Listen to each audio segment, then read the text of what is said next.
नमस्कार। भारतीय राष्ट्रीय आंदोलन के अंतर्गत धर्म एवं समाज सुधार एक महत्वपूर्ण पहलू रहा। यही वजह है कि धर्म एवं समाज सुधार से तमाम परीक्षाओं में प्रश्न पूछे जाते रहे हैं। इस सत्र के दौरान हम धर्म एवं समाज सुधार से 100 से अधिक प्रश्न, उत्तर और उत्तर की व्याख्या पर चर्चा करेंगे। उम्मीद है कि इस टॉपिक से 100 से अधिक प्रश्नों पर चर्चा कर लेने के बाद आने वाले किसी भी परीक्षा में धर्म एवं समाज सुधार टॉपिक से आपके प्रश्न नहीं छूटना चाहिए।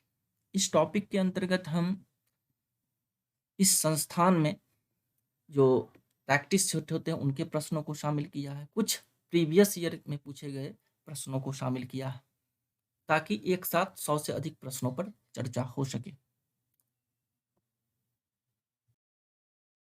पहला प्रश्न है, जबरदस्त बौद्धिक हलचल, सांस्कृतिक उथल पथल 19वीं सदी के भारत की विशेषता थी। निम्नलिखित में से किसे इस हलचल का कारण माना जाता है? समान अर्थों में देखें तो प्रश्न पूछ रहा है कि किस वजह से भारत में धर्म सुधार आंदोलन की शुरुआत हुई।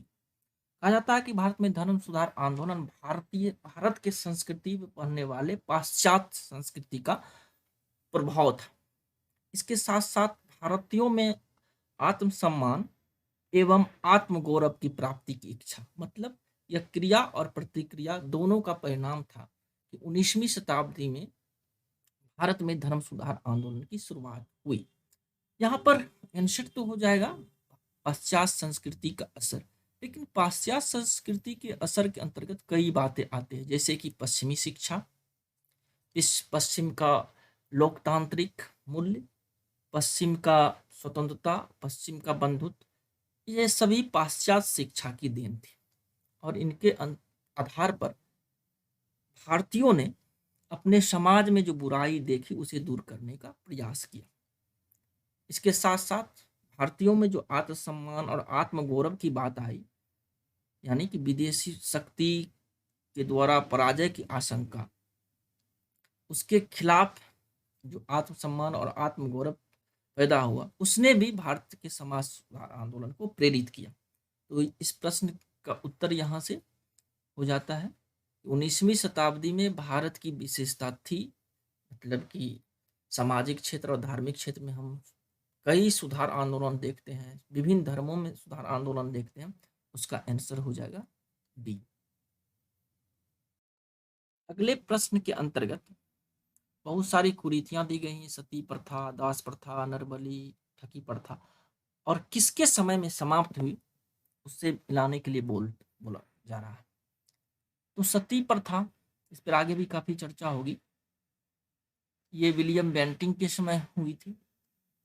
सती प्रथा और विधवा विवाह, अक्सर इससे प्रश्न पूछे जाते हैं। उस समय गवर्नर जनरल कौन थे या फिर वायसराय कौन थे, या तो यहाँ पे देखिए सती प्रथा विलियम बेंटिंग से संबंध है, तो इसका ए का आंसर हो जाएगा 3।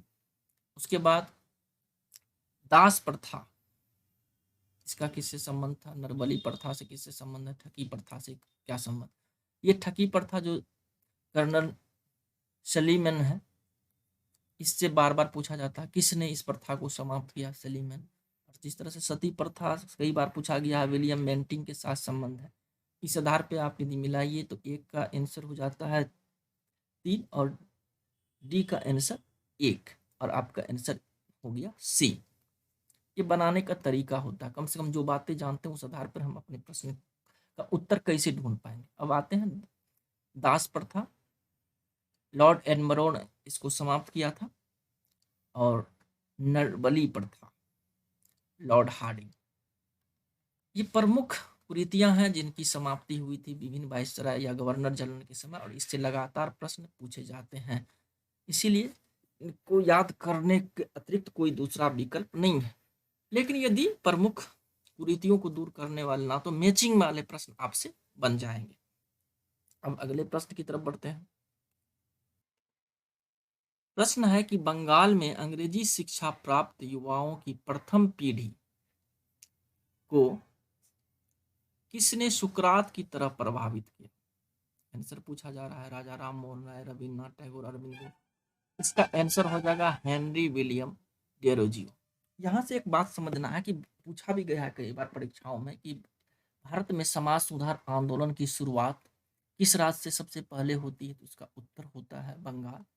कभी कभी ये भी पूछा जाता है कि बंगाल से ही इसकी शुरुआत क्यों हुई। स्वाभाविक है कि सबसे पहले बंगाल का ही क्षेत्र ब्रिटिश शासन के अधीन आया और ब्रिटिश सत्ता का प्रभाव सबसे पहली बार बंगाल में ही दिखाई देता है और इस वजह से बंगाल में ही धर्म सुधार आंदोलन की शुरुआत हुई। यहाँ पर हमने शब्द का प्रयोग किया है ब्रिटिश सत्ता का प्रभाव, तो इसके अंतर्गत दो बातें आती हैं, एक तो पश्चिमी शिक्षा और दूसरा आर्थिक शोषण के बाद पैदा हुई समस्या। ये दोनों एक साथ काम कर रही थी और इसी की वजह से बंगाल प्रथम भारत का क्षेत्र था जहां से धर्म सुधार आंदोलन की शुरुआत हुई, क्योंकि बंगाल में पहली बार वहीं से हम ब्रिटिश सत्ता के प्रभाव को देखते हैं। किस क्षेत्र में? पश्चिमी शिक्षा के माध्यम से, आर्थिक शोषण के माध्यम से। हालांकि इसकी व्याख्या इससे संबंधित नहीं है, चूंकि प्रश्न आज हम व्याख्या सहित ले रहे हैं। आगे बढ़ते हैं। अगला प्रश्न है, निम्नलिखित में किसने आर्य समाज को भारतीय अशांति का जन्मदाता का? पहली बात, यहाँ दो शब्द आ रही है, एक आर्य समाज आ रहा है, दूसरा अशांति के जन्मदाता। ये प्रश्न भी प्रीवियस ईयर के एग्जामिनेशन में पूछे जा चुके हैं। दरअसल वैलेंटाइन शिरोल ने अशांति के जन्मदाता शब्द का प्रयोग किया था और ये शब्द प्रयोग हुआ था आर्य समाज के लिए। तो यहाँ से दो प्रश्न और आ सकते हैं। पहली बात कि आर्य समाज के लिए किसने, जो पूछा जा रहा है उस वैलेंटाइन शिरोल, या फिर वैलेंटाइन शिरोल ने किस धार्मिक संस्था के लिए कहा था कि यह अशांति का जन्मदाता है? उसका आंसर हो जाएगा आर्य समाज। यहाँ से क्वेश्चन ऐसे भी पूछे जाते हैं। अगला प्रश्न है कि आर्य समाज ने शिक्षा तथा ज्ञान के प्रसार पर बहुत बल दिया। दयानंद सरस्वती के शिष्यों में से किसने लाहौर में दयानंद एंग्लो वैदिक कॉलेज की स्थापना की? अब हम आते हैं थोड़ा सा आर्य समाज के बारे में। आगे भी बहुत सारे प्रश्न हैं, उस पर भी चर्चा करेंगे, लेकिन इसकी प्रवृत्ति जो थी आर्य समाज की, यो धर्म सुधार आंदोलन में एक दो तरह की प्रवृत्ति आती है। ये प्रवृत्ति भारतीयता पे बहुत बल देता है आर्य समाज का, और इन्हीं का कहना, इसी संदर्भ में उन्होंने कहा था आर्य समाज ने कि वेदों की ओर लौटो।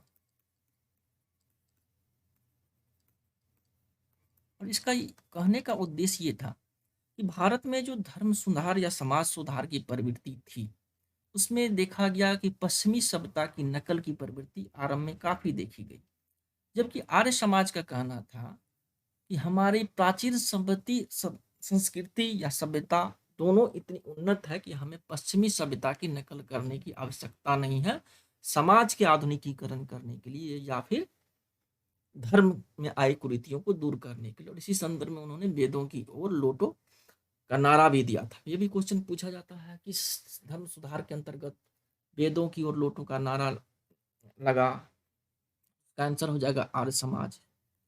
अब आते हैं इसके प्रश्न पर। तो लाला हंसराज जिन्हें डीएवी कॉलेज की स्थापना की। अब यहाँ से एक प्रश्न, पहली बार डीएवी कॉलेज की स्थापना कहाँ पे हुई थी? तो लाहौर में। हर प्रश्न के अंदर एक दो प्रश्न और होंगे जिसकी इस पर चर्चा करते हुए हम आगे बढ़ेंगे। अगले प्रश्न पे बढ़ते हैं कि दयानंद इंग्लो वैदिक कॉलेज के विरोध में रूढ़िवादी प्रवृत्ति के आर्य समाजियों ने कब गुरुकुल की स्थापना की? गुरुकुल कांगड़ी, ये 1902 में स्थापना हुई थी। हरिद्वार में स्थापित गुरुकुल कांगड़ी के संस्थापक सदस्यों में कौन शामिल नहीं थे? तो स्वामी सहजानंद शामिल नहीं थे। ये इतना महत्वपूर्ण प्रश्न नहीं है। आगे बढ़ते हैं कि दयानंद सरस्वती द्वारा कब आर्य समाज की स्थापना की गई? इसका आंसर हो जाएगा 1875। सबसे पहले आगे प्रश्न आएंगे ब्रह्म समाज, उसके बाद आर्य समाज, उसके बाद बहुत सारे समाज की स्थापना होती है और इससे स्थापना की तिथि और उनके संस्थापक पूछे जाते हैं। तो यहाँ पर है दयानंद सरस्वती द्वारा आर्य समाज की स्थापना की गई। कब की गई? 1875 में की गई।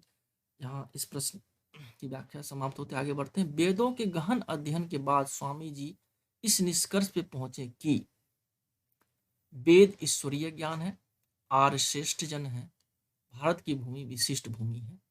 ये सभी तीनों बात इसी आधार पर उन्होंने कहा कि हमें पश्चिमी सभ्यता की नकल करने की आवश्यकता नहीं, भारत का आधुनिकीकरण वेदों के आधार पर हो सकता है।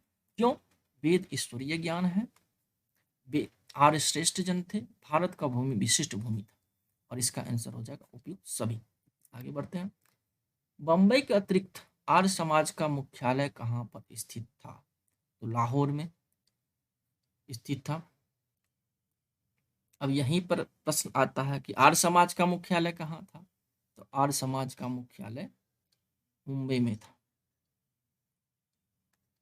अगला प्रश्न, आर्य समाज की किस योजना ने भारत में सांप्रदायिकता को जन्म दिया? आर्य समाज की कुछ नीतियां ऐसी रही जिसकी वजह से भारत में सांप्रदायिकता को बढ़ावा मिला। उसमें से एक था शुद्धि आंदोलन। वास्तव में शुद्धि आंदोलन दूसरे धर्म को अपना चुके हिंदुओं का फिर अपने धर्म में वापसी थी। जैसे अभी धर्म वापसी शब्द सुनने को मिल रहा, उसकी शुरुआत आर्य समाज के द्वारा ही भारत में की गई थी और से ही शुद्धि आंदोलन नाम दिया गया था। आगे बढ़ते हैं। दयानंद सरस्वती का जन्म हुआ, ये गुजरात में जन्म हुआ। स्थापना इन्होंने जब की तो महाराष्ट्र में, उसका मुंबई इसकी राजधानी थी आर्य समाज की। दयानंद सरस्वती का बचपन का नाम क्या था? तो मूल शंकर।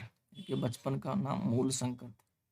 पता कीजिए कि नरेंद्र नाथ किसके बचपन का नाम था? ये भी बहुत बड़े धर्म सुधारक थे। 21 वर्ष की अवस्था में मूल शंकर ने गृह त्याग कर घुमक्कर जीवन शुरू किया। 24 वर्ष की अवस्था में इन्हें किसने संन्यास की दीक्षा देकर इनका नाम मूल शंकर से दयानंद सरस्वती कर दिया। और ये व्यक्ति थे स्वामी पूर्णानंद। अगले प्रश्न में बढ़ते हैं। नेत्रहीन स्वामी बिरजानंद ने दयानंद को निम्नलिखित में से किसकी शिक्षा दी? वेदों की दार्शनिक शिक्षा। अगले प्रश्न में, आचार्य केशव चंद्र सेन के प्रोत्साहन से स्थापित वेद समाज 1864 में, वेद समाज को किसने 1871 ईस्वी में दक्षिण भारत के ब्रह्म समाज में परिवर्तित कर दिया? अब यहाँ से एक प्रश्न उठता है कि दक्षिण भारत का जो ब्रह्म समाज था वास्तव में किस समाज का रूपांतरण था? तो वेद समाज का रूपांतरण था। वेद समाज ही दक्षिण भारत का ब्रह्म समाज हुआ। वेद समाज की स्थापना किसने की? तो केशव चंद्र सेन ने की थी। अब है कि दक्षिण में इसे किसने बढ़ावा दिया? तो श्रीधारू नायडू। ये प्रश्न भी कई बार प्रीवियस ईयर में पूछे गए हैं।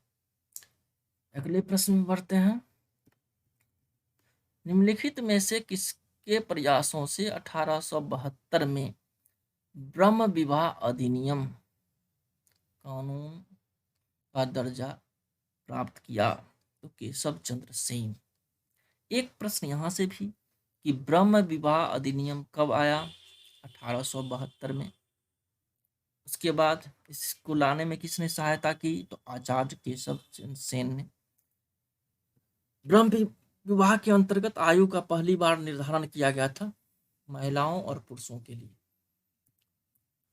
अगला प्रश्न है कि आनंद मोहन बोस द्वारा निर्मित रूपरेखा पर गठित साधारण ब्रह्म समाज संस्था के अग्रणी नेता थे? तो इसमें से सभी शिवनाथ शास्त्री, विपिन चंद्र पाल, द्वारिका गांगुली, सुरेंद्रनाथ बनर्जी। इसका आंसर हो जाएगा 1, 2, 3, 4। केशव चंद्र के अनुयायी ने ब्रह्म समाज से अलग होकर किस संस्था का स्थापना किया? तो साधारण ब्रह्म समाज। ब्रह्म समाज पहले बटा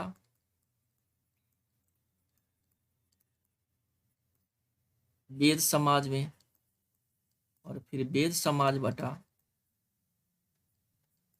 साधारण ब्रह्म समाज में। इस बात को क्रम याद रखना।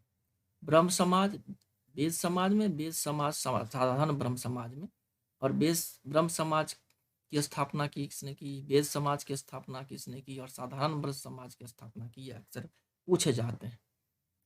ब्रह्म समाज पर हम आगे आएंगे। यहाँ पे प्रश्न है कि किसने, केशवचंद्र के अनुयायी ने भारतीय ब्रह्म समाज की जगह इसकी स्थापना की थी, साधारण ब्रह्म समाज की स्थापना की थी। ब्रह्म समाज द्वारा चलाए गए अनेक समाज सुधार कार्यक्रम में कौन हिंदू समाज को बिल्कुल प्रभावित नहीं कर सका। इसमें एक बात पूछा जाता है कि ब्रह्म समाज ने कई समाज सुधार के मुद्दे उठाए, उनमें से कौन सा मुद्दा हिंदू समाज को प्रभावित नहीं कर सका। ब्रह्म समाज के द्वारा उठाया गया ये मुद्दा कि बहु विवाह और बाल विवाह रोक लगनी चाहिए, इस पर ब्रह्म समाज को सफलता मिली। विधवा विवाह की अनुमति प्रदान करने में ही ब्रह्म समाज की भूमिका रही है, हालांकि उसके अनुयायी कुछ और थे जिस पर हम आगे चर्चा करेंगे। लेकिन कहा जाता है कि जब ब्रह्म समाज ने सती प्रथा पर रोक लगाने में सफलता प्राप्त की, तो उसके बाद जो विधवा था उनके लिए एक कानून आना आवश्यक हो गया था।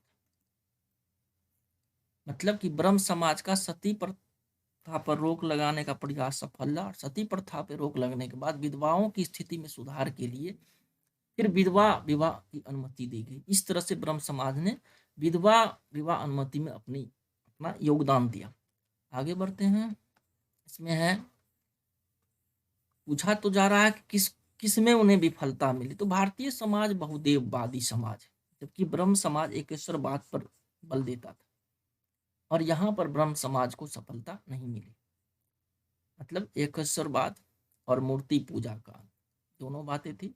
ब्रह्म समाज ने मूर्ति पूजा का भी विरोध किया और एकेश्वरवाद पर बल दिया, जो अंततः विफल रहा, क्योंकि भारतीय समाज की प्रवृत्ति बहुदेववाद की रही है और मूर्ति पूजा तो यहाँ घर घर में होती है। तो इन दोनों बातों को लेकर के ब्रह्म समाज को सफलता नहीं मिली। बाकी जातीय कट्टरता को अंत करने में उन्हें सफलता मिली, विधवा विवाह को अनुमति दिलाने में सफलता मिली, बहु विवाह को निश्चित करने में उन्हें सफलता मिली। आगे बढ़ते हैं। विभाजन के बाद देवेंद्रनाथ टैगोर के नेतृत्व वाले पुराने समाज को किस नाम से जाना जाता है। अब एक और समाज आ गया, आदि ब्रह्म समाज। ब्रह्म समाज, साधारण ब्रह्म समाज, आदि ब्रह्म समाज, और देवेंद्रनाथ टैगोर का संबंध था आदि ब्रह्म समाज से। निम्नलिखित ब्रह्म समाजियों में से किसने जीसस क्राइस्ट पर व्याख्या देते हुए कहा कि मैं कामना करता हूं विश्व उन्हें समझे और उनके उपदेशों पर चले। प्रश्न को फिर से देखिए। निम्नलिखित ब्रह्म समाजियों में किसने जीसस क्राइस्ट पर व्याख्यान देते हुए कहा कि मैं कामना करता हूं कि विश्व उन्हें समझे और उनके उपदेशों पर चले। ये आचार्य केशव सेन की कथन था। अगला है, आचार्य केशव सेन के प्रयास से निम्नलिखित में कहाँ वेद समाज की स्थापना हुई। तो मद्रास में वेद समाज की स्थापना हुई। आचार्य 1800, यहाँ पे वेद समाज पे चर्चा हम कर रहे थे।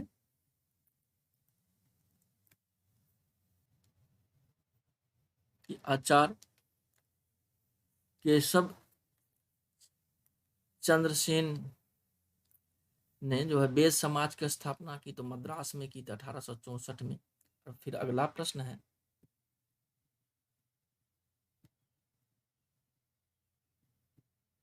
कि कहाँ पर इसकी स्थापना हुई। आचार्य केशव सेन, इसकी स्थापना मद्रास में हुई थी।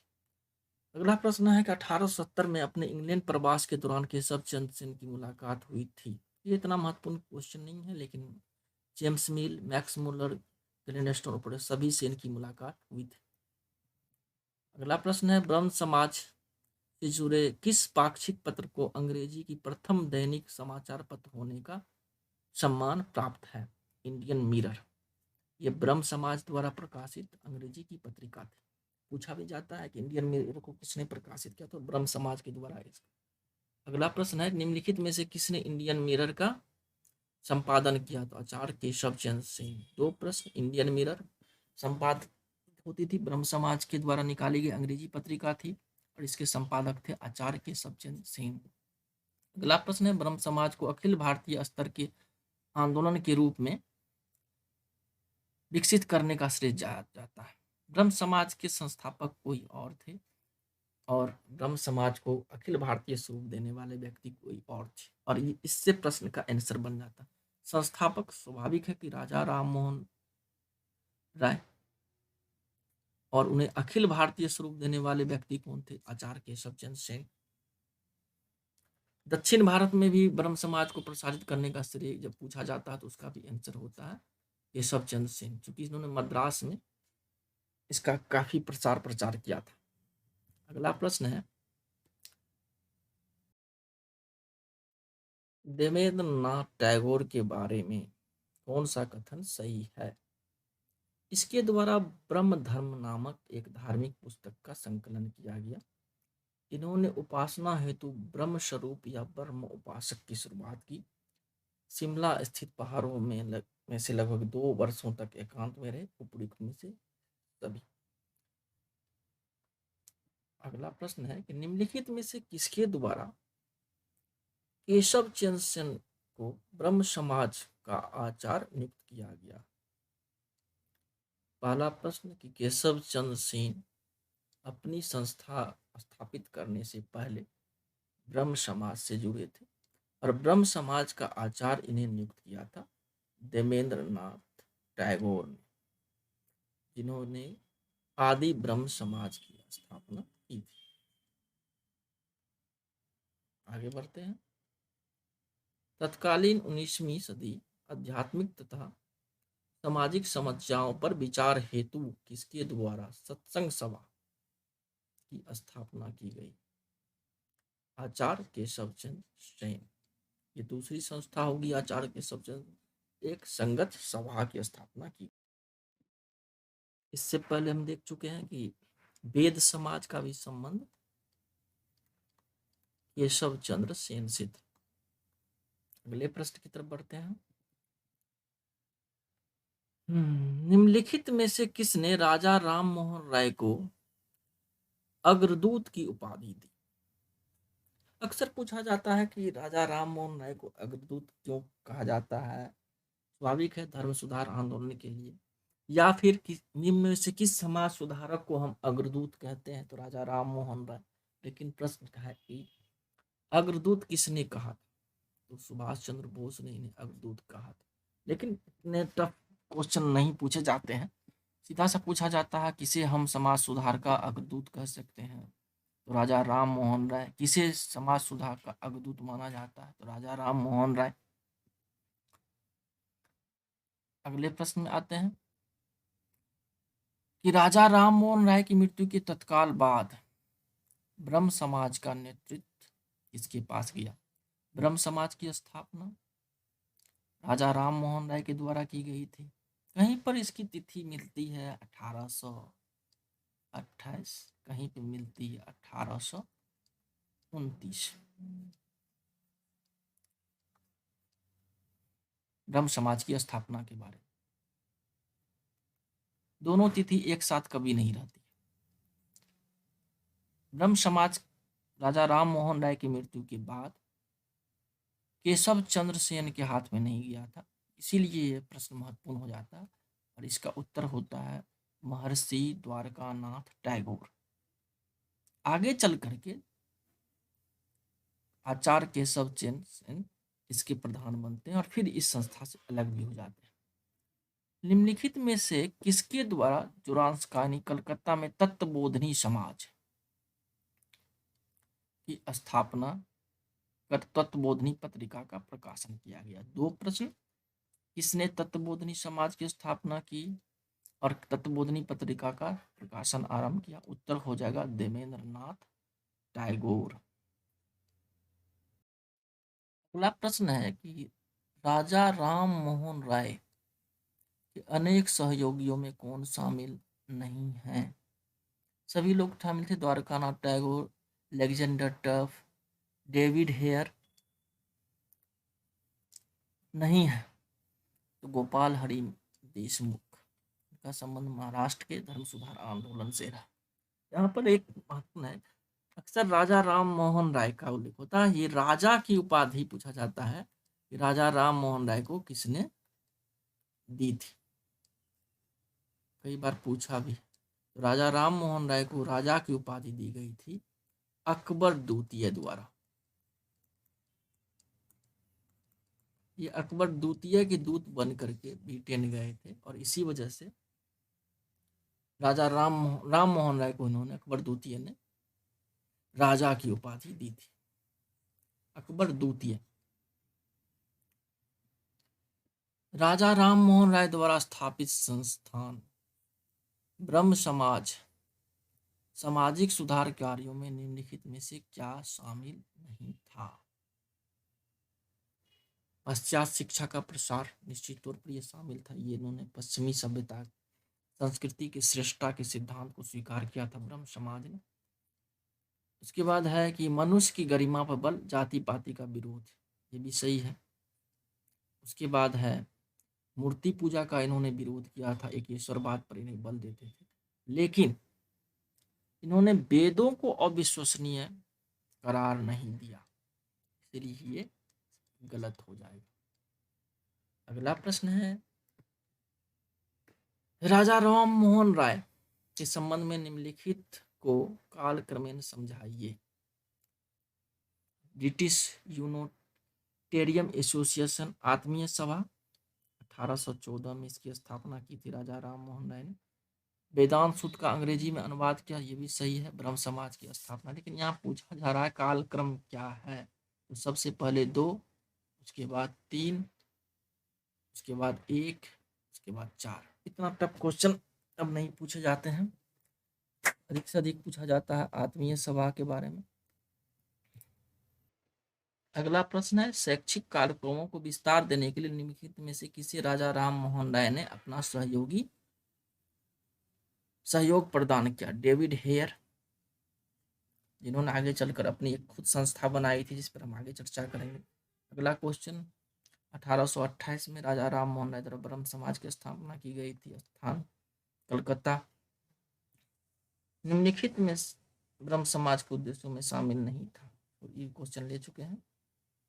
उसके बाद क्वेश्चन है, निम्नलिखित कुप्रथाओं में से किसके विरुद्ध राजा राम मोहन राय ने ऐतिहासिक आंदोलन चलाया? सती प्रथा। इसलिए बार बार पूछा जाता है कि इनके सहयोग से सती प्रथा की समाप्ति हुई थी। अगला प्रश्न है कि भारतीय समाज के उद्धारक के ये राजा राम मोहन राय के आधारभूत तत्वों में निम्न में से कौन सा तत्व शामिल नहीं था? विवेक पुनः तर्क पर बल देते थे, समस्त स्त्री पुरुषों की मानवीय गरिमा एवं सामाजिक समानता का सिद्धांत, ठीक है, मनुष्य की समानता पे बल था। देश में नव पूंजीवाद और उद्योग का उन्होंने समर्थन किया था। इनका मानना था कि आधुनिक औद्योगिकरण के माध्यम से ही भारतीय समाज का कल्याण हो सकता है, समाज सुधार में वो सहायता प्रदान कर सकती है। लेकिन ये ब्रिटिश सत्ता के खिलाफ नहीं थे, बल्कि इन्होंने ब्रिटिश सत्ता के साथ इनका रुख सहयोगात्मक रहा, इसीलिए ये गलत हो जाएगा। राजा राम मोहन राय द्वारा 1809 में किस कृति की रचना सर्वप्रथम की गई? और ये पूछा जाता है क्योंकि ये इनकी पहली रचना, एकेश्वरवादियों का उपहार। लेकिन इनमें जो अन्य रचनाएं दी गई है, संवाद कुमुदी, मिलातुल अखबार, प्रिसेप्ट ऑफ जीसस, इन सब की रचना राजा राम मोहन राय के द्वारा की गई। इसीलिए जब पूछ दे संवाद कुमुदी, प्रिसेप्ट ऑफ जीसस और मिलातुल अखबार के रचयिता कौन है, उसका आंसर होता है राजा राम मोहन राय। और इस सभी जो ऑप्शन है, संवाद कुमुदी, मिलातुल अखबार, इनसे प्रश्न कई बार पूछे जा चुके हैं, लेकिन इनका प्रथम रचना था एकेश्वरवादियों के लिए उपहार। अगला प्रश्न है, इसमें मिलान करना है। हिंदू विवाह पुनर्अधिनियम किनके समय आया, सती निषेध किनके समय आया, सहवास अधिनियम किसके समय आया, और दास प्रथा का उन्मूलन किसके समय में आया।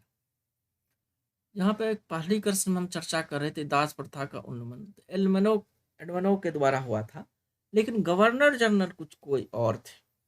आज इसी का मिलान करना। यहाँ पे देखिए 1 का 4 ये डलहौजी के समय, उसके बाद सती प्रथा का निषेध विलियम बेंटिंक के समय, दास प्रथा एल्मेरो, अब 1 बज जाता है, सहवास अधिनियम लेंसडाउन, और इस हिसाब से आंसर बन जाएगा। लेकिन यहाँ ये तो काफी है कि हिंदू विधवा विवाह पुनर्अधिनियम, यानी विधवाओं को विवाह की स्वीकृति प्रदान करने वाले जब की गई थी उस समय गवर्नर जनरल कौन थे, तो डलहौजी गवर्नर जनरल थे। और जब पूछा जाता है कि सती प्रथा के समय, तो चर्चा हो ही चुकी है, विलियम बेंटिंक थे। उसके बाद दास प्रथा का एल्वेरो के समय हुई थी। अगला है कि निम्नलिखित आंदोलनों में से किस में गांधी जी ने मध्यस्थ की भूमिका निभाई थी। वाइकोम सत्याग्रह,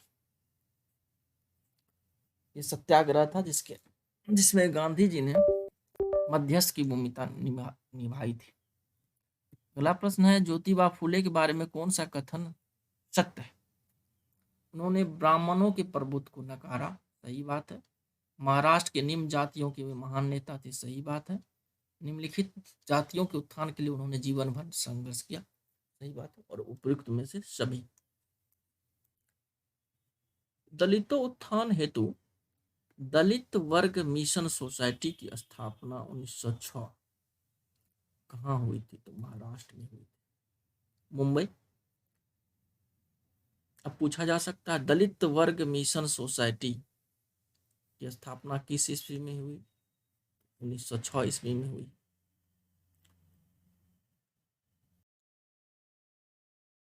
प्रश्न ये भी पूछा जाता है कि दलित वर्ग मिशन सोसाइटी की स्थापना किसने की थी, तो याद रखिएगा अंबेडकर ने इसकी स्थापना नहीं की थी, बल्कि V.R. शिंदे इसके संस्थापक। इस प्रश्न पे सती प्रथा,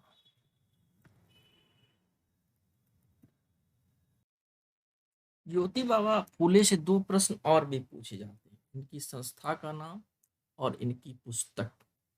तो सत्य शोधक समाज का संबंध जो था ज्योतिबा फूले से था, सत्य शोधक समाज। इसके साथ साथ गुलामगिरी इनकी रचना, दोनों प्रश्न कई बार पूछे जा चुके हैं कि गुलामगिरी किसकी रचना है और सत्य शोधक समाज की स्थापना किसने की। गुलामगिरी। अगले प्रश्न में बढ़ते हैं। केरल का योगक्षेम संगठन था, किससे संबंध रखता था योगक्षेम, ये उच्च जाति के मुंद्री ब्राह्मणों के साथ संबंध रखता था। इसका आंसर हो जाएगा बी। अगला है प्रश्न कि केरल के गायक खड के रूप में प्रसिद्ध मलयाई कवि कौन थे जिसने मंदिर प्रवेश सत्याग्रह में हिस्सा लिया था, तो सुब्रमण्यम तिरुमला। अगला प्रश्न है कि मंदिर में प्रवेश दिलाने को लेकर केरल में हुई गुरुवायूर सत्याग्रह किसके नेतृत्व में हुआ था। के कलप्पन और एस के गोपालन, ये दोनों के नेतृत्व में। कभी कभी सिर्फ यही ऑप्शन में रहते हैं के कलप्पन, और कभी कभी दोनों चॉइस में रहता है, तो इसका आंसर हो जाएगा ए और बी। यदि ये प्रश्न बीपीएससी में इसी तरह से रहते हैं और यहाँ पर ई चॉइस रहा हो, इसका आंसर बीपीएससी के हिसाब से ई हो जाएगा। अगले प्रश्न की तरफ बढ़ते हैं। निम्नलिखित में महाराष्ट्र में किस सुधारकों को लोक हितवादी का नाम से जाना जाता है? तो गोपाल हरि देशमुख। ये प्रश्न भी कई बार पूछे गए हैं कि गोपाल हरि देशमुख को और किस नाम से जाना जाता था, या फिर लोक हितवादी के नाम से जाना जाता था। तो गोपाल हरि देशमुख। गोपाल हरि देशमुख महाराष्ट्र के प्रमुख समाज सुधारक थे और ये गवर्नर जनरल के काउंसिल के भी सदस्य रह चुके थे, गोपाल हरि देशमुख। अगला प्रश्न है कि निम्नलिखित समाज सुधारकों में से कौन 1880 में वो यहाँ गवर्नर जनरल की कार्यकारिणी के सदस्य रहे? तो वही गोपाल हरि देशमुख, जिसकी भी चर्चा कर रहे थे। अगला प्रश्न है निम्नलिखित में से किसे समाज सुधार से जुड़ी संस्था? परमहंस मंडली। तो गोपाल हरि देशमुख। गोपाल हरि देशमुख ने परमहंस मंडली की स्थापना की थी। अगला प्रश्न है निम्नलिखित में से कौन सी परमहंस मंडली से संबंध था? तो इसका हो जाएगा आरजी भंडारकर परमहंस मंडली से संबंधित थे। अगला प्रश्न है कि थियोसॉफिकल सोसाइटी द्वारा किए गए अनेक कार्यों में उनके किस का साहसिक कार्य ने हिंदुओं की स्वीकृति और समर्थन प्राप्त था? तो बाल विवाह, जाति प्रथा को समाप्त करने के लिए आंदोलन, रहस्यमय अनुभूतियों की व्याख्या, हिंदू, जरथुस और बौद्ध आदि धर्मों के पुनरुत्थान का समर्थन। लेकिन डी होगा, भारत की आधुनिक शिक्षा के काफी समर्थक थे। थियोसॉफिकल सोसाइटी से कई प्रश्न पूछे जाते हैं जिसमें हम आगे चर्चा कर रहे हैं, लेकिन यहाँ पे है इस थियोसॉफिकल सोसाइटी का किस धर्म सुधार आंदोलन से संबंध था? तो इसका तीनों आंसर होता है, हिंदू, पारसी और बौद्ध। ये तीनों धर्म सुधार से ये सोसाइटी जुड़ी हुई थी। और यहाँ पे जो रहस्यात्मक अनुभूति, मतलब ये रहस्यवाद पे इनका विश्वास था। दोनों बातें थियोसॉफिकल सोसाइटी के बारे में सही, लेकिन यहाँ प्रश्न कुछ पूछा जाता है, युवाओं को क्या प्रभावित किया? आधुनिक भारत के निर्माण और विकास में थियोसॉफिकल सोसाइटी आंदोलन की क्या भूमिका रही? इसने भारत में दलित और स्त्रियों की स्थिति में सुधार में सहयोग किया। इसने भारतीयों को अपना आत्मविश्वास और आत्मविश्वास प्राप्त करने में सहायता प्रदान की, मतलब रास्ता बताइए, बात सही है। इसके बाद है एनी बेसेंट कब थियोसॉफिकल सोसाइटी की अध्यक्ष बनी? पहली बात यहाँ से प्रश्न उठता है कि थियोसॉफिकल सोसाइटी की स्थापना किसने की, इसकी स्थापना कब हुई, इसकी स्थापना कहाँ हुई, फिर एनी बेसेंट इसके सदस्य कब बने? इन सभी प्रश्नों पर अभी चर्चा हम करते हैं। थियोसॉफिकल सोसाइटी की स्थापना 1875 ईस्वी में न्यूयॉर्क में किया गया था और एक रूसी महिला के द्वारा। इस महिला का नाम था मैडम H.D. ब्लावाट्स्की। ये भी कई बार पूछा गया है कि थियोसॉफिकल सोसाइटी की स्थापना कहाँ हुई? तो न्यूयॉर्क में हुई।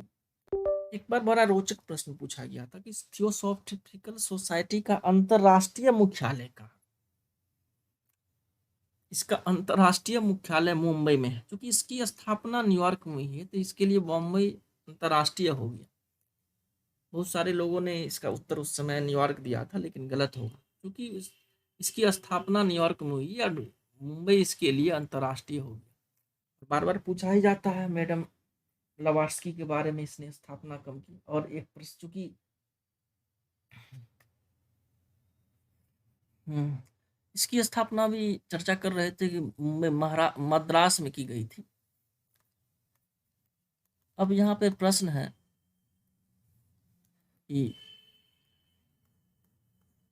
थियोसॉफिकल सोसाइटी से जुड़ी रही है एनी बेसेंट, इसीलिए कई बार पूछा गया कि निम्नलिखित में से किस नेता का संबंध थियोसॉफिकल सोसाइटी से रहा? तो एनी बेसेंट।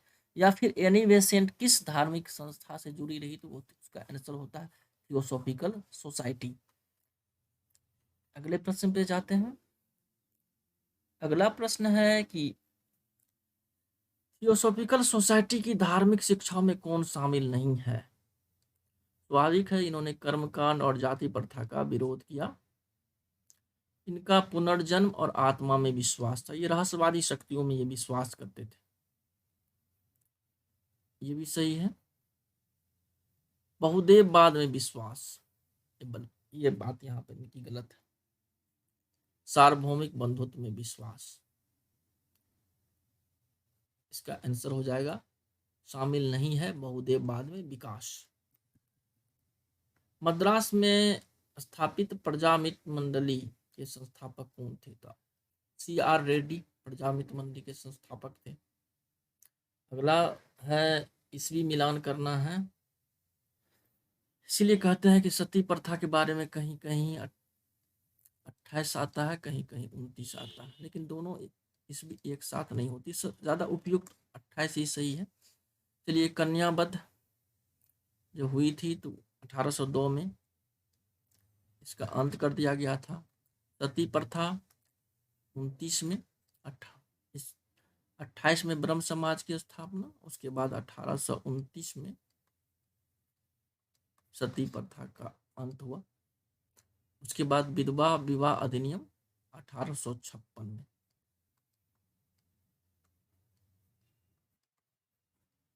ये 3 ईस्वी बहुत महत्वपूर्ण है जो पूछे जाते हैं। शिशुबद्ध, कन्याबद्ध की जगह कभी कभी शिशुबद्ध भी पूछा जाता है। उसका कब हुआ था? तो 1802 में। अगला प्रश्न है, आर्य समाज से कि निम्नलिखित में से किसने आर्य महिला समाज की स्थापना की? तो पंडित रमाबाई। आर्य समाज से कई और प्रश्न पूछे जाते हैं, जैसे कि उनकी रचना थी सत्यार्थ प्रकाश, इसकी रचना है। उसके बाद देखिए, इंडियन मुस्लिम नामक पुस्तक। हाँ, ये प्रश्न कई बार बीपीएससी से लेकर के यूपीएससी तक में पूछी गई है या अन्य प्रतियोगिता परीक्षा में पूछी गई है। किसने की थी? विलियम हंटर की रचना इंडियन मुस्लिम नामक पुस्तक को प्रकाशित होने के बाद ब्रिटिश सरकार ने मुसलमानों के प्रति अपने पुराने रूप में परिवर्तन किया। दरअसल ये ब्रिटिश सरकार की सोची समझी रणनीति थी, जिसके अनुसार विलियम हंटर ने इंडियन मुस्लिम नामक पुस्तक ली, जिनका उद्देश्य था कि ब्रिटिश सत्ता के प्रति मुसलमानों का नजरिया बदले, साथ ही ब्रिटिश सत्ता का मुसलमानों के प्रति नीति बदले। दोनों बातें एक साथ थी, क्योंकि 1857 के विद्रोह के बाद मुसलमानों को लगा कि ब्रिटिश सत्ता उनके धर्म के भी खिलाफ, क्योंकि एक तरह से मुगल साम्राज्य का अंत मुसलमानों को बहुत बड़ा धक्का लगा था और ब्रिटिश सत्ता और मुसलमानों के बीच एक बहुत बड़ी खाई पैदा हुई थी, उसे भरने का काम किया गया था। चलिए आगे बढ़ते हैं। अगला प्रश्न है, 1857 ईस्वी के विद्रोह के बाद किस मुस्लिम नेता ने मुस्लिम समुदाय के पश्चात शिक्षा में शिक्षित करने के लिए ब्रिटिश सरकार के साथ सहयोग करने के लिए एक आंदोलन का नेतृत्व किया? हाँ, सर सैयद अहमद खान। इसे आधुनिक मुस्लिम समाज का निर्माता भी माना जाता है। जिस तरह से ब्रह्म समाज को आधुनिक धर्म सुधार के प्रणेता माना जाता है, उसी तरह से सर सैयद अहमद खान को आधुनिक मुस्लिम समाज का सुधारक माना जाता है। अगला प्रश्न है इसी से जुड़ा हुआ, अलीगढ़ आंदोलन के नेता सर सैयद अहमद खान का समूचा प्रयास किस वर्ग से उन्नति के लिए था? तो ये उच्च वर्ग से संबंधित था। और इस तरह से प्रश्न भी पूछे जाते हैं कि समाज सुधार के केंद्र में क्या था? समाज सुधार जो भारत में चल रही थी उसके केंद्र में आरंभ में 2 व्यक्ति थे, एक था उच्च वर्ग या शहरी वर्ग या शहरी मध्यम वर्ग, और दूसरी तरफ महिला। कई बार मेंस में क्वेश्चन भी पूछे जाते हैं कि समाज सुधार के केंद्र में महिलाएं थी, क्यों? व्याख्या कीजिए। अगली तरफ प्रश्न बढ़ते हैं। स्त्री शिक्षा की दिशा में प्रथम प्रयास किसके द्वारा किया गया था?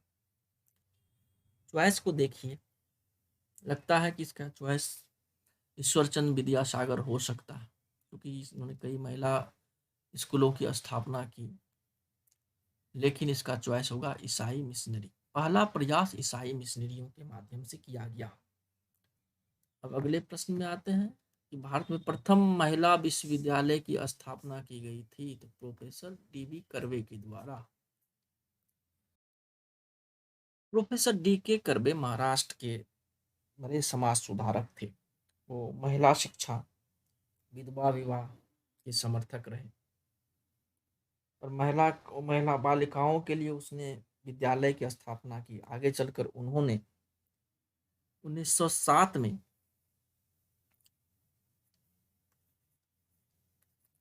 महिला विश्वविद्यालय की स्थापना की थी। ये फर्गुसन कॉलेज के गणित के प्रोफेसर रहे।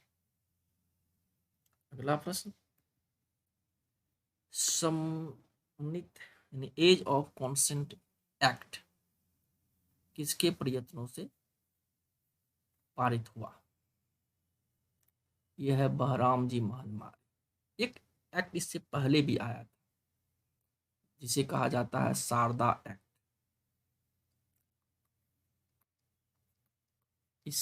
इससे जब जुड़ा है केशव चंद्र सिंह का नाम। और एज ऑफ कॉन्स्टेंट एक्ट 1891 इससे जुड़ा हुआ है बहराम जी महलवारी का नाम।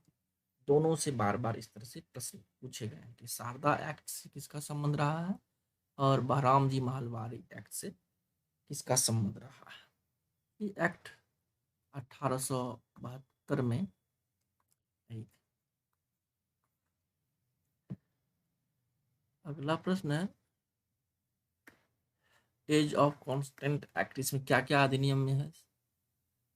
12 वर्ष से कम आयु की लड़कियों के विवाह पर प्रतिबंध लगा दिया गया। यही इसके अंतर्गत प्रावधान था। अब कल्पना कीजिए कि 12 वर्ष से कम आयु की लड़कियों पर प्रतिबंध लगाया गया, मतलब इस दौर में लड़कियों की शादी किस उम्र में हो जाती थी। अगला प्रश्न है, अभी चर्चा कर रहे थे शारदा एक्ट के बारे में।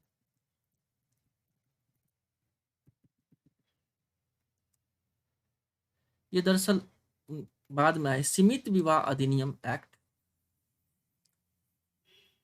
वो केशव चंद्र से उसका संबंध है। और शारदा एक्ट का संबंध, जैसे कि 1930 में पारित शारदा एक्ट का संबंध केशव चंद्र सिंह से भी गलती से हिंदुओं पर तलाक देने के लिए प्रतिबंध लगा दिया गया। हिंदुओं को धर्म परिवर्तन की चीज संपत्ति का अधिकार नहीं था। यह विवाह अधिनियम था जिसके अंतर्गत न्यूनतम विवाहों का निर्धारण किया था लड़के और लड़कियों के लिए। अब इसमें 12 वर्ष से बढ़ा करके लड़कियों की आयु 14 वर्ष कर दी गई थी। साथ ही लड़कों के लिए 18 वर्ष उम्र सीमा निर्धारण किया गया था। उसके बाद ये देखिए सुमलित नहीं है, सिविल मैरिज एक्ट जिसका संबंध केशव चंद्र सेन से था। उसके बाद दासता मुक्त संपूर्ण भारत में दास प्रथा को अवैध घोषित किया गया था तो 1803 में। कलकत्ता में तरुण स्त्री सभा का गठन हुआ था 1819 से। ये भी सही है, ये 1869 की जगह 1856 में हुई थी। इस तरह से देखिए तो विवाह को लेकर के 3 बातें आई हैं। 1856 में विधवा को विवाह की अनुमति दी गई। उसके बाद सिविल मैरिज एक्ट के माध्यम से लड़कियों की आयु, विवाह की न्यूनतम आयु निर्धारित की गई थी। उसके बाद शारदा एक्ट आया था, इसके अंतर्गत प्रावधान तो ये था विवाह की न्यूनतम आयु लड़कों के लिए 18 वर्ष और लड़कियों के बस 14 वर्ष निश्चित की गई थी। इसके साथ साथ अंतर जातीय विवाह की भी अनुमति इससे संबंधित रहा। शारदा एक्ट से अंतर जातीय विवाह, यह भी पूछा जाता है किस अधिनियम के अंतर्गत अंतरजातीय विवाह एक्ट कर दिया गया। उसका उत्तर होता है शारदा एक्ट। अगला प्रश्न है, पारसी धर्म सुधार 1919 की देन है। 1851 में एक धर्म सुधारक परिषद रहमुनाई माजदायासन सभा की स्थापना निम्नलिखित में किसने की थी? नहीं थे शामिल इसमें, तो निरोजी शामिल थे, दादा भाई निरोजी शामिल थे, नौरोजी फरनोजी शामिल थे और MS बंगाली शामिल थे। कभी कभी इन दोनों का नाम नहीं रहता, सीधे सीधे दादा भाई नेरोजी पूछ दिया जाता है। अब अगला प्रश्न है, रहनुमाई माजदा यासन सभा का प्रमुख उद्देश्य क्या था? धार्मिक रूढ़िवादिता को समाप्त करना, नारी शिक्षा को प्रोत्साहन, पर्दा प्रथा एवं बाल विवाह का विरोध। उपयुक्त सभी बातें। दादा भाई नीरोजी और उनके सहयोगी बाल महिलाओं के सामाजिक उत्थान हेतु किस नवीन कार्यक्रम की शुरुआत की थी? तो लड़कियों की शिक्षा हेतु विद्यालय की स्थापना। अगला प्रश्न है, रहनुमाई मजदयासन सभा ने अपने विचारों के प्रसार के लिए निम्नलिखित में से किसका प्रकाशन किया? राफ्ट गुप्तार। और इससे पूछा जाता है किसका संबंध, किसने प्रकाशन किया? तो दादा भाई नीरोजी। के बाद जामे शमशेद, दोनों इस संस्था की पुस्तक थी और इसके संपादक थे दादा भाई नीरोजी। अगला है, पंजाब में कूका आंदोलन की एक शाखा नामधारी आंदोलन का संस्थापक कौन था? तो राम सिंह। पूछा भी गया कि नामधारी आंदोलन के संस्थापक नामधारी राम सिंह। कूका आंदोलन का जवाहरमल। दो प्रश्न हो गए। और इसी का हिस्सा था नामधारी आंदोलन, वास्तव में कूका आंदोलन का ही हिस्सा। और इसके संस्थापक थे नामधारी के राम सिंह, कूका आंदोलन का जवाहरमल। अगला प्रश्न है, निम्नलिखित में किसके द्वारा आर्य महिला समाज की? रमाबाई। ठीक है, रमाबाई ने 1889 ईस्वी में कहाँ पर विधवाओं के लिए शारदा आश्रम की स्थापना की थी? अब यहाँ से तीन प्रश्न आते हैं। पहली बात, विधवाओं के लिए आश्रम की स्थापना किनके द्वारा की गई थी? तो रमाबाई के द्वारा की गई थी। ये आश्रम कहाँ बनाए गए थे? तो मुंबई में बनाए गए थे। उसके बाद शारदा आश्रम का संबंध किसके साथ है? विधवाओं के लिए स्थापित शारदा आश्रम, इसका संबंध रमाबाई के साथ है। ये महाराष्ट्र की समाज सुधार से जुड़ी रही है। इन्होंने स्त्री शिक्षा का समर्थन किया, विधवा विवाह का समर्थन किया। निम्नलिखित समाज सुधारकों में किसे आधुनिक ऋषि के नाम से पुकारा जाता है? एमजी रानाडे। याद रखिएगा कि आधुनिक सुधारक की जब बात आती है तब उसमें राजा राम मोहन राय का नाम आ जाता है, लेकिन जब आधुनिक ऋषि की बात आती है तो एमजी रानाडे का नाम आता है। अगला प्रश्न है, आधुनिक भारत के प्रथम राष्ट्रीय कवि किसे माना जाता है? तो हेनरी विलियम डेरिजियो।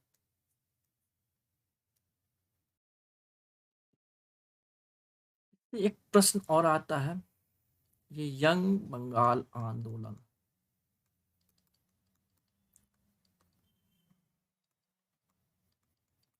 इसके साथ साथ इसकी स्थापना ठीक उसी वर्ष हुई है, 1828 में शुरुआत। इस वर्ष ब्रह्म समाज की स्थापना होती है और दोनों एक दूसरे के सहयोगी होते हैं। ये हिंदू कॉलेज के प्रधानाचार्य भी रह चुके हैं। तीनों बात होते हैं। यंग बंगाल आंदोलन का संबंध किससे है? तो हेनरी विलियम डेरेजियो के साथ है। स्थापना कब हुई? 1828 में हुई। ये राजा राम मोहन राय के सहयोगी भी रहे हैं और हिंदू कॉलेज के प्राचार्य भी। अगला प्रश्न है, निम्नलिखित सामाजिक सुधार आंदोलन में किसे बाल विवाह रोकने के लिए प्रतिज्ञा आंदोलन चलाया? एक है सती प्रथा पर रोक, दूसरा है बाल विवाह पर रोक, तीसरा है विधवा विवाह की स्वीकृति, चौथा है बाल विवाह। यहाँ पर देखिए तो भारतीय राष्ट्रीय सामाजिक सम्मेलन,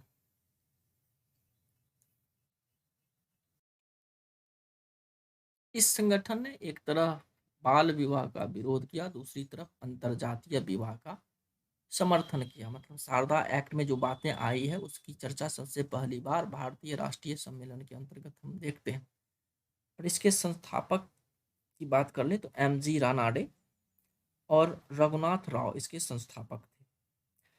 इस संगठन का सम्मेलन कांग्रेस के सम्मेलन के साथ होता था और 1887 में इसके पहले बार इसका सम्मेलन हुआ था, 1887 में। एमजी रानाडे कभी कभी रघुनाथ राव का नाम नहीं पूछ के एम.जी. रानाडे का नाम दिया गया था। ये अंतर जातीय विवाह के समर्थक थे और इन्होंने बाल विवाह का विरोध किया था। रूढ़िवादी शिक्षित हिंदुओं का अखिल भारतीय संगठन भारत धर्म महामंडल की स्थापना की किसने की थी? पंडित मदन मोहन मालवीय। भारत धर्म महामंडल की स्थापना पंडित मदन मोहन मालवीय के द्वारा की गई थी। अब यहाँ है कि सुमिलित कीजिए। हिंदू समाज सुधार संघ मद्रास में, सेवा समिति इलाहाबाद में, भारत धर्म महामंडल पंजाब में, नायर सोसाइटी, ये नायर सेवा समाज, ये केरल की संस्था है, पुणे में नहीं हुई थी। उसके बाद है 19वीं शताब्दी के उत्तरार्ध में नव हिंदूवाद का श्रेष्ठ प्रतिनिधित्व किसक माना जाता है? तो स्वामी विवेकानंद को नव हिंदूवाद का। उसके बाद है देवबंद आंदोलन के उद्देश्यों में शामिल था मुसलमानों को मूल इस्लामिक सिद्धांतों के अनुसार जीवन यापन हेतु संगठित करना। सही बात है। अल्लाह शब्द और कुरान की प्रतिष्ठा को प्रदान कर, ठीक है। अंग्रेजी सरकार उसके समर्थक वर्ग के साथ असहयोग, ये सभी बातें सही है। अगला प्रश्न है निम्नलिखित मुस्लिम सुधार आंदोलन में किसने 1885 में बनी भारतीय राष्ट्रीय कांग्रेस का समर्थन किया था? देवबंद संस्था थी इसने की भारतीय राष्ट्रीय कांग्रेस की स्थापना का समर्थन किया था। लखनऊ में नवदा उलमा और दारुल उलूम की स्थापना हुई, यह किसकी शाखा थी? तो ये शिवाली नुमानी की शाखा थी। नवीन हिंदूवाद के प्रणेता थे तो स्वामी विवेकानंद। अब आते हैं कुछ प्रीवियस ईयर के क्वेश्चन को। उसके बाद रामकृष्ण मिशन की स्थापना किसने की? तो स्वामी विवेकानंद के द्वारा की गई थी रामकृष्ण मिशन के साथ। सुमिलित कीजिए इसमें निम्नलिखित में से कौन सा सही सुमिलित नहीं है? और प्रतिष्ठित ज्योति बाबा, सत्सुदक Samaj, B R Ambedkar, all India depress class association. इस बार भी बीपीएससी में यही पूछा गया है। अखिल भारतीय शोषित डिप्रेस क्लास एसोसिएशन की स्थापना किसने की थी? यह हो जाएगा आत्माराम पांडुरंग। प्रार्थना समाज, प्रार्थना समाज से यह भी पूछा जाता है, इसे दक्षिण भारत का ब्रह्म समाज भी बोला जाता है, या फिर महाराष्ट्र या पश्चिमी भारत का ब्रह्म समाज इसे कहा जाता है। तो प्रार्थना समाज का कहा जाता है और इसका आंसर हो जाएगा सी आर रेड्डी, प्रजा मित्र मंडली। प्रीवियस के क्वेश्चन को देखिए तो Prarthana Samaj, M G. Ranade, Mohammed Anglo oriental college की स्थापना सर अहमद खान, बंगाल के युवाओं को यंग बंगाल आंदोलन, हेनरी विलियम डेरेजियो, नवीन हिंदूवाद के प्रणेता Swami Vivekananda, theosophical society America में स्थापित किंतु बाद में भारत इसका मुख्यालय बना। इसका उद्देश्य वजह रहा भारतीय दर्शन और संस्कृति से ये प्रभावित था। दुर्बलता किसी भी रूप में हो वह अभिशाप है, स्वामी विवेकानंद का कहना है। स्वामी विवेकानंद ने शिकागो धर्म सम्मेलन में हिस्सा लिया था, ये भी कई बार पूछा गया। एक जाति, एक धर्म और एक ईश्वर में विश्वास करता हूँ, ये क्वेश्चन बीपीएससी में पूछा गया और यूपीपीसीएस में भी। नारायण गुरु, नारायण गुरु केरल से आते थे, इजवा जाति से, और ये मंदिर प्रवेश आंदोलन के प्रणेता थे। इन्होंने धर्म एवं समाज सुधार दोनों क्षेत्र में काम किया है और वायकोम सत्याग्रह से भी इनका संबंध रहा है।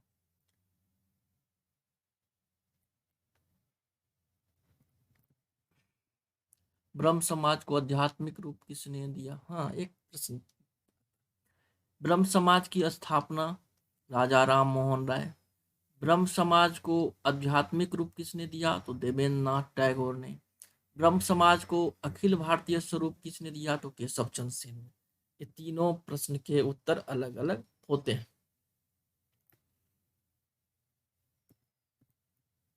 विवेकानंद ने किस क्षेत्र में अधिक कार्य किया? स्वाभाविक है, धार्मिक क्षेत्र में।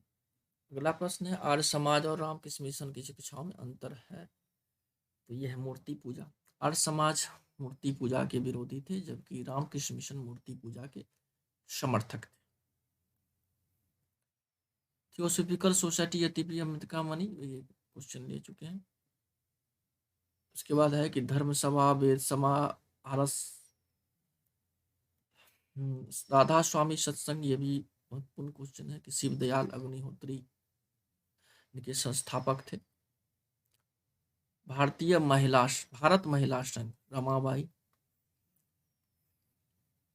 और भारत स्त्री मंडल, सरलावाला देवी। थियोसॉफिकल सोसाइटी की स्थापना 1875 न्यूयॉर्क में। संस्थापक सदस्य देख लीजिए, कर्नल एच.एस. ऑकलॉट और मैडम एच.पी. ब्लावाट्स्की दोनों थे। एनी बेसेंट इसकी सदस्य थी। उसके बाद भारत में स्थित आडियार सोसाइटी अपना मुख्यालय कब खोला? मद्रास में इन्होंने 1882 में इस सोसाइटी ने अपना मुख्यालय खोला। थियोसॉफिकल सोसाइटी को भारत में किसके प्रयत्नों से लोकप्रियता मिली? एनी बेसेंट के शामिल होने के बाद ये सोसाइटी भारत में काफी लोकप्रिय हुई। हरिद्वार में गुरुकुल कामगिरी किस कौन शामिल नहीं थे? संस्थापक सदस्य नहीं थे। स्वामी श्रद्धानंद। स्वामी दयानंद प्रथम व्यक्ति थे जिन्होंने कहा कि भारत भारतवासियों के लिए है। दयानंद सरस्वती के बारे में उपयुक्त कथन किसका है? पूछा तो यह जाता है कि किसने कहा भारत भारतीयों के लिए, उसका उत्तर होता है दयानंद सरस्वती या फिर आर्य समाज। पूछा जा रहा है ये वक्तव्य किसका, तो एनी बेसेंट के द्वारा ये वक्तव्य दिया गया था कि दक्षिणेश्वर के संत के रूप में ज्ञात है रामकृष्ण परमहंस, दक्षिणेश्वर का संत कहा जाता है। हाँ, ये प्रश्न भी आ गया। राजा राम मोहन राय की राजा को उपाधि दी थी अकबर द्वितीय द्वारा दिया गया था, मुगल बादशाह थे। सामाजिक सुधार के क्षेत्र में राजा राम मोहन राय कौन सा महत्वपूर्ण था? यदि इन बातों को बातें सामाजिक सुधार में राजा राम मोहन राय कौन महत्वपूर्ण योगदान था, तो यहाँ है कि सती प्रथा प्रतिरोध इनके सहयोग से लगी, लेकिन पाश्चात्य शिक्षा के क्षेत्र में उनका योगदान इससे भी कहीं अधिक रहा, और समाज सुधार के क्षेत्र में। इसीलिए इस प्रश्न का आंसर कब, जो पाश्चात्य शिक्षा के समर्थन के माध्यम से भारत में आधुनिकता लाने की बात कही, समाज सुधार और धर्म सुधार आंदोलन को आगे बढ़ाने की बात कही इन्होंने।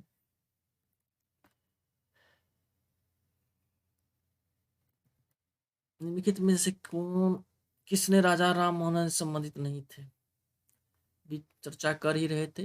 मिलातुल अखबार, संवाद कौमुदी, प्रिस्ट ऑफ जीसस, ये राजा राम मोहन राय की रचना है। सोम प्रकाश किसकी रचना है बताइएगा। निम्नलिखित में से कौन अस्पृश्यता उन्मूलन से संबंधित है? गोपाल कृष्ण गोखले नहीं था, बाकी ये के रंगाराव, विठल स्वामी शिंदे, गंगूराम संबंधित थे।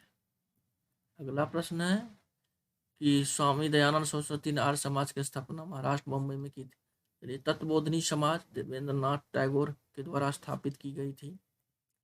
19वीं शताब्दी के अंतिम 2 दशकों में बहराम जी महलमारी किसके लिए संघर्ष करते रहे? अभी बता ही रहे थे, 1892 की जो एक्ट आई थी विवाह, इसमें आयु निर्धारित किया गया था कम आयु की हिंदू लड़कियों के संरक्षण के लिए।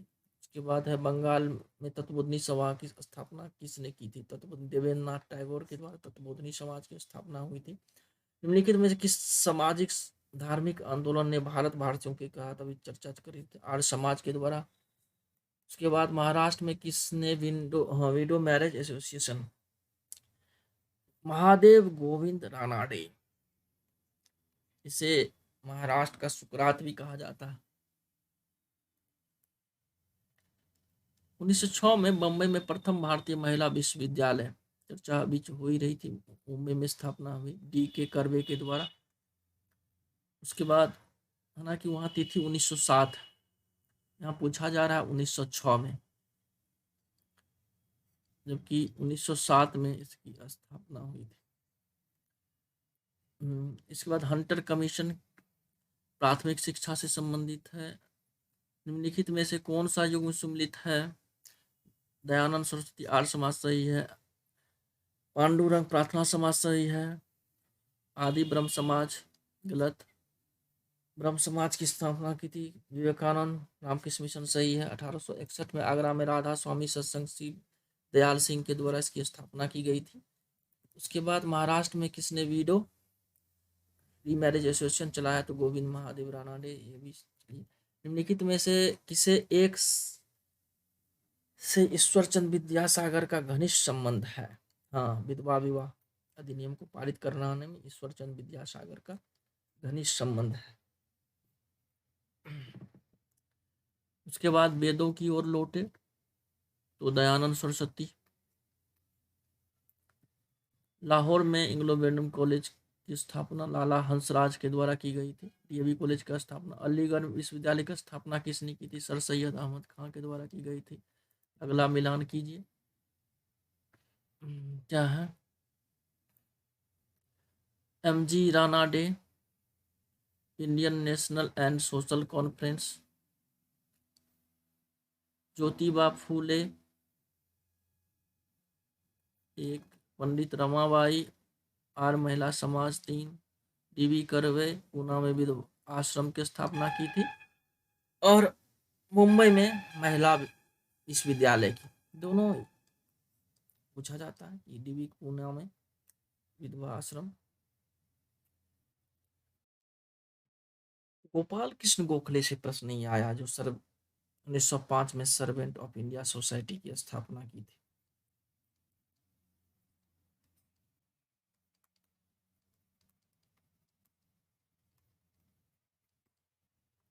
इससे एक भी प्रश्न नहीं था। गोपाल कृष्ण गोखले कई बार पूछा गया। 1905 में सर्वेंट ऑफ इंडियन सोसाइटी की स्थापना किसने की थी? गोपाल कृष्ण गोखले के द्वारा इसकी स्थापना की गई थी। तो लगभग 100 से अधिक प्रश्नों पर हम चर्चा कर चुके हैं। मुझे लगता है बहुत सारे प्रश्न को और यदि व्याख्या करते तो ये वीडियो ये सत्र काफी लंबा हो जाता। अगली बार हम इसी तरह से किसी टॉपिक पर 100 से अधिक प्रश्नों पर चर्चा करेंगे।